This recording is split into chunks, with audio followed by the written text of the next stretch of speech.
So formation of urine. What are the three basic steps in the formation of urine? The first thing is glomerular filtration, tubular reabsorption and tubular secretion. Okay, so before going into the basic renal mechanism, how this three is happening.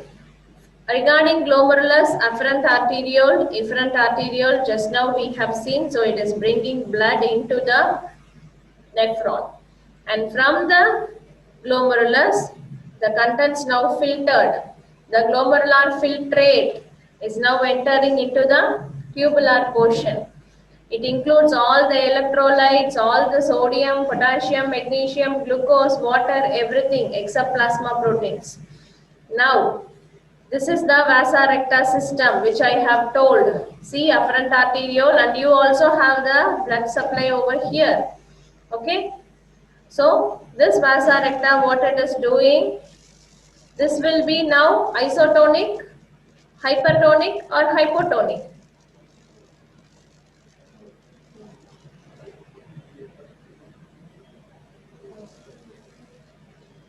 Because everything is filtered here, all the electrolytes. Now the filtrate, the glomerular filtrate which is present in the tubular portion is rich with electrolytes. Okay, and now this is very low with the electrolyte concentration. So that makes the tubular reabsorption to happen. Whatever has to be reabsorbed, sodium, potassium, magnesium, it has its specificity with specific cells.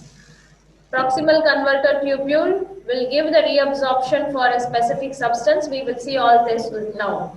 Which cell is giving the reabsorption of the content in more level? Some cells are permeable to water, some are impermeable to water. So all those things we will see now. So this makes the tubular reabsorption to happen. And then from the blood capillary, something is entering through the zero mark. What is that? That is tubular secretion. Something which is secreted inside the lumen of that particular region, we call it its secretions. Gastric cells giving the secretion, you call gastric secretions, small intestinal secretions. In the same way, from the tubular cells, it is now entering into the lumen of the tubules. So you call them as tubular secretion. This includes some other chemicals or any other materials which was not filtered by the glomerulus, but still it has to be excreted from the body, like drugs, some amino acids, some endogenously produced substances. All those things, by the tubular secretion, it will enter into the tubules, finally excreted in the form of urine. So this is the basic mechanism in the urine formation. Okay, in that glomerular filtration we have almost seen. So that is what given over here, 3 steps. And for the glomerular filtration, to understand, we should know some factors which is favoring the filtration, and there are also some factors which is affecting the filtrations. So main thing, the factors which is we are going to see is filtering forces, opposing forces. Filtering forces, as we have already studied, the plasma proteins which is exerting a pressure, you call it as osmotic pressure. If it is by the colloids, colloidal osmotic pressure. By the plasma proteins, you term it as oncotic pressure. So it means the pressure is built up in that region because of those proteins. So in the filtering force from the afferent arteriole, you have more and more of hydrostatic pressure in the glomerular capillaries. That is of 60 mmHg, and the colloidal osmotic pressure in the glomerular Bowman's capsule. In the Bowman's capsule, is that filtrate containing the proteins? The afferent arteriole entering into the glomerulus, It is filtering the substances except plasma protein. Everything is becoming a filtrate. Okay, so now the blood which is present in the glomerulus, is there any plasma proteins? No. So it will not have the osmotic pressure because it is this osmotic pressure is generated by the plasma proteins. Since it is not being filtered, the colloidal osmotic pressure of the Bowman's capsule is 0. But in the glomerular capillaries, the hydrostatic pressure will be there, that is 60. Okay, just hold on with that filtering force. Now move to the opposing force.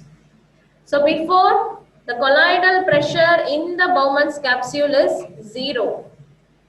And see over here, the colloidal osmotic pressure in the glomerular capillaries, it is 32.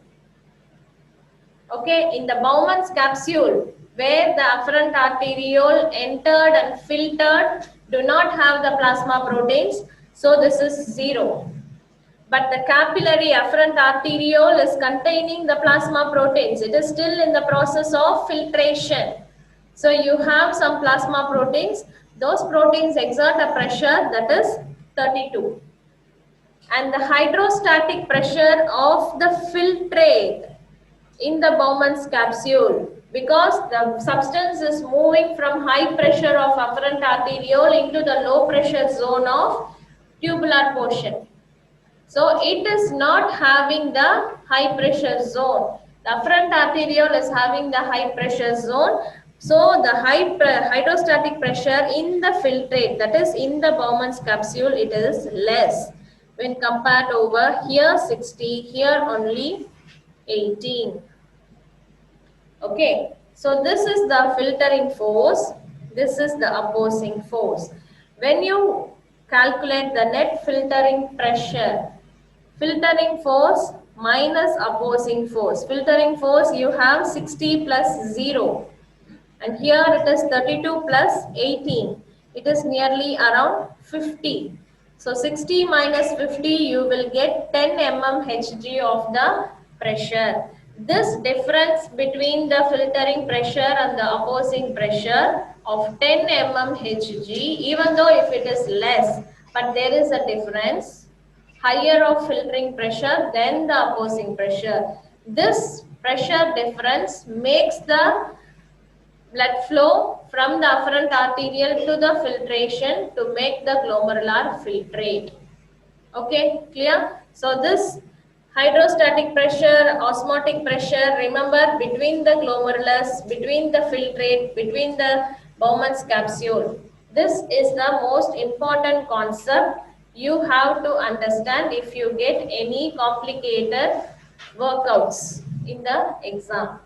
What is the hydrostatic pressure, osmotic pressure? If it is like this, whether it will favor the filtering force or not, whether it will favor the filtrate formation or not.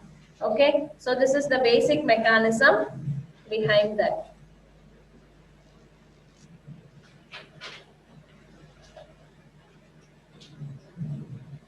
And now the glomerular filtration we have seen already. And the measurement of glomerular filtration, since it is one of the important laboratory parameter, you will use inulin. Inulin is the substance which is given and it can neither reabsorb nor secreted. So it will just determine the filtering force. If this inulin is having the property of reabsorption or secretion, then you will not get the exact value in measuring the glomerular filtration. So this inulin is given to the patient and then you will calculate the excretion of inulin in the urine. Then you will measure the concentration of inulin in the plasma. So based upon these two values, urine inulin multiplied by the volume of inulin which you have given divided by the plasma inulin concentration, you will get 125 ml per minute. So this is the standard GFR per minute. So for measuring you will use the content called as inulin. Why inulin is used? It can neither be reabsorbed nor secreted. Okay, clear? So now we will move on to the tubular reabsorption. So this tubular reabsorption is now going to happen in the tubular portion. It means the substance has now moved from the Bowman's capsule into the tubules. So first, reabsorption. You should again remember the transport mechanisms. Okay, simple diffusion, facilitated diffusion mainly going to take place, and active reabsorption is going to take place for those substances which is going to move against the concentration gradient. Okay, clear? So this always you have to remember. And basic route, how the reabsorption is going to take place. One is through the paracellular route, other one is through the transcellular route. If it is moving in between the spaces of the blood vessels, the blood cells, the epithelial cells, that you call as paracellular route. If it is going inside the cell and doing some changes over here or reactional changes, then it is going to the other side. You term it as transcellular route. And now, first one, what we are going to see is reabsorption of glucose. Remember, this is happening majorly in the proximal tubule.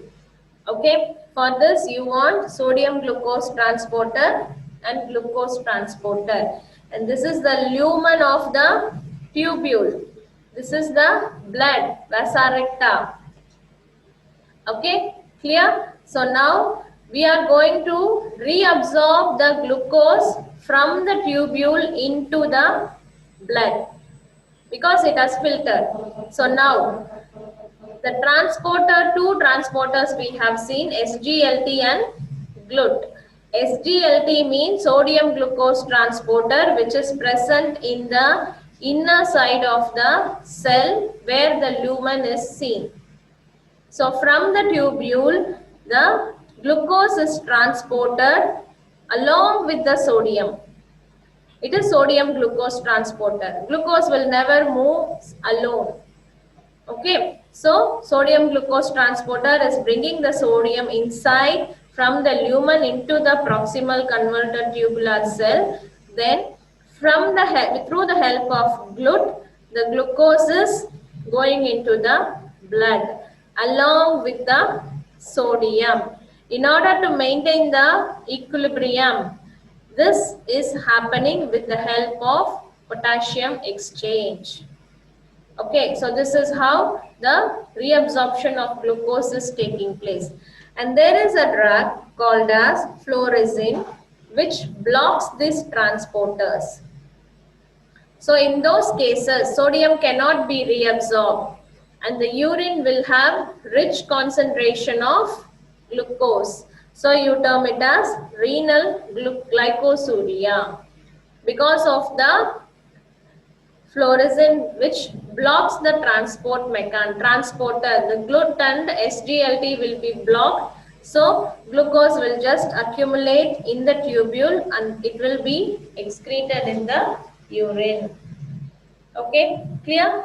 And in other cases where you will find excess of urine, excess of glucose in the urine, the most common lifestyle disease, diabetes. Why? Is there the presence of this molecule to block the transporter? Then why there is urine in the glucose in the urine of diabetic patients? Because there is excess of blood glucose level which is present in the person and the kidney was unable to cope up with that excessive glucose reabsorption.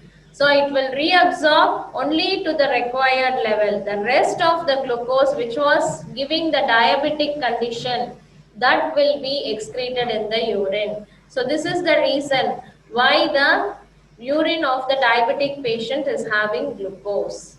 The kidney was unable to cope up with that condition. Okay, clear? So this completes the glucose reabsorption. And now we will move on to the sodium reabsorption. When you are studying the sodium reabsorption, you will also go along with the reabsorption of amino acids, glucose, phosphate, lactate with H plus secretion. Because there is no specific pump for sodium reabsorption alone. There is no pump only moving the sodium from one side to the other side. Either it will be in the form of co-transporter or counter-transporter. So this also takes place in the proximal tubule.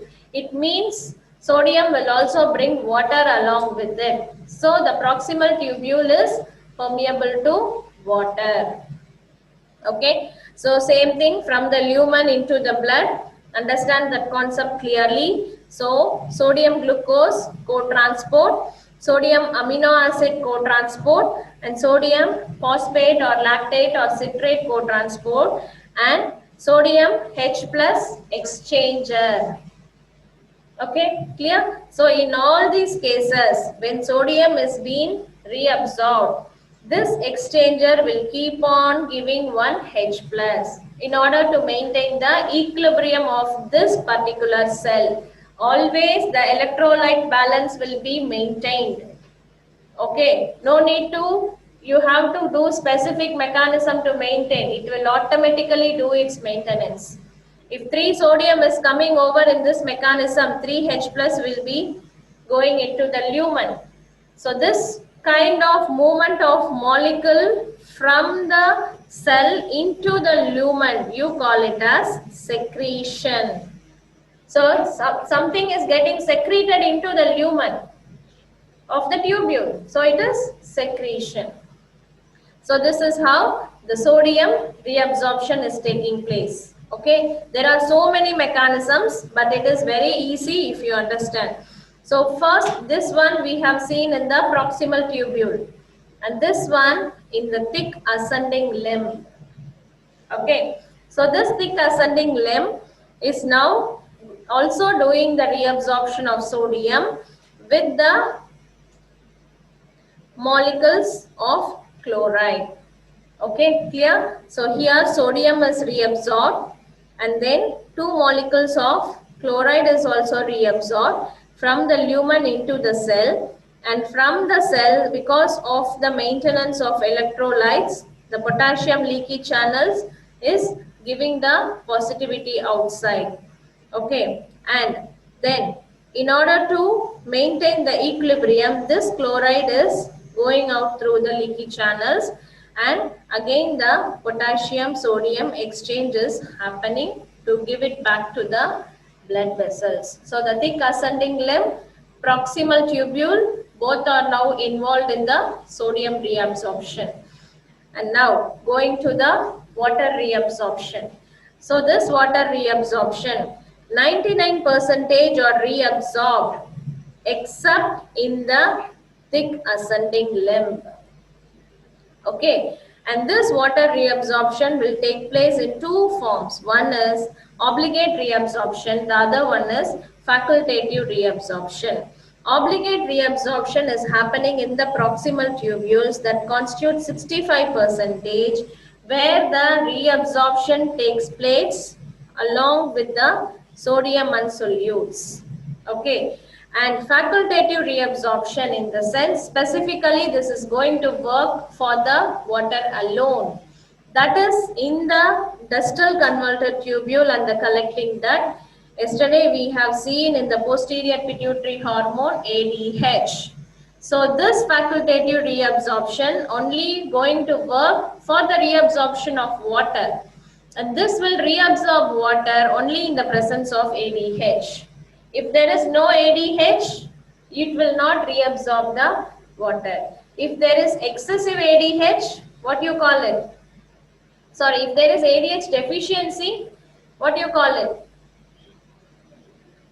Deficiency of ADH, no reabsorption of water. In the sense, excess of water is excreted through the urine, frequent urination. Because of ADH deficiency, that is called diabetes insipidus.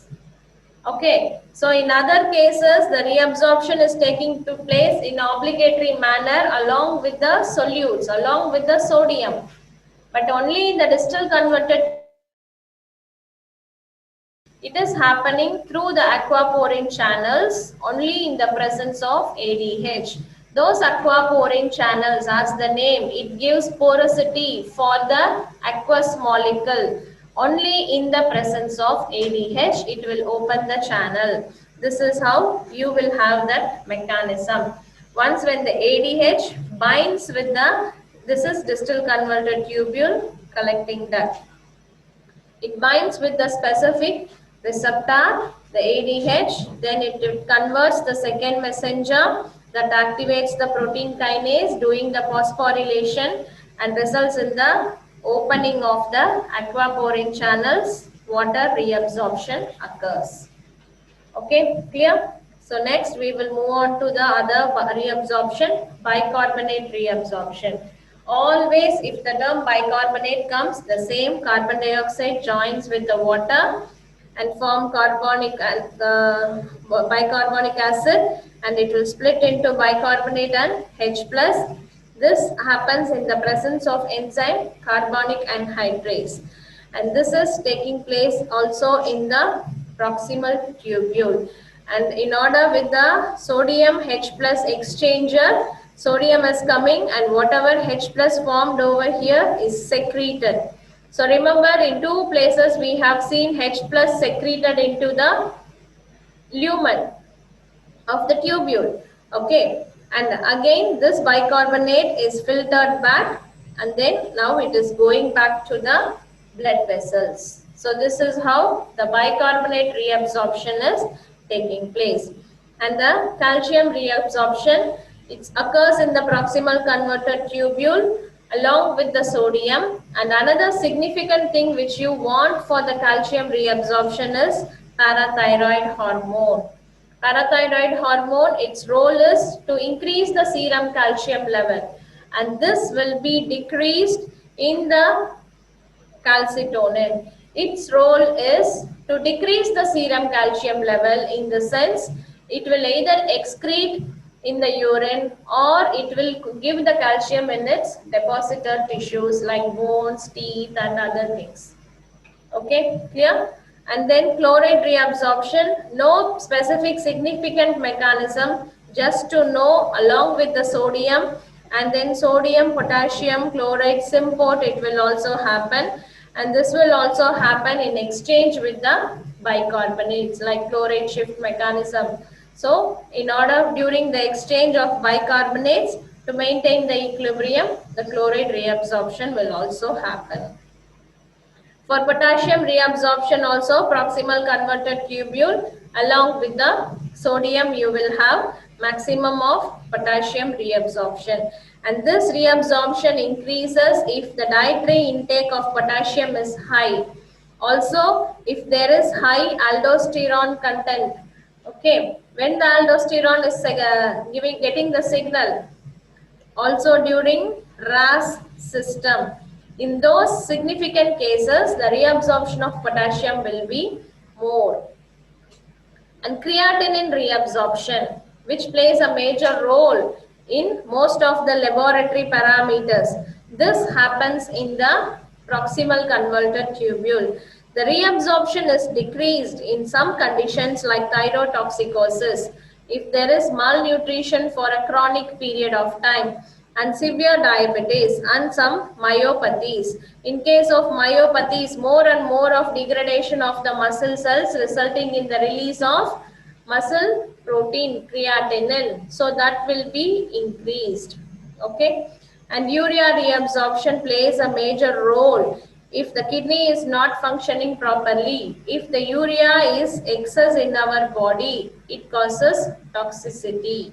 Okay, so this also happens in the proximal converted tubule and the collecting duct.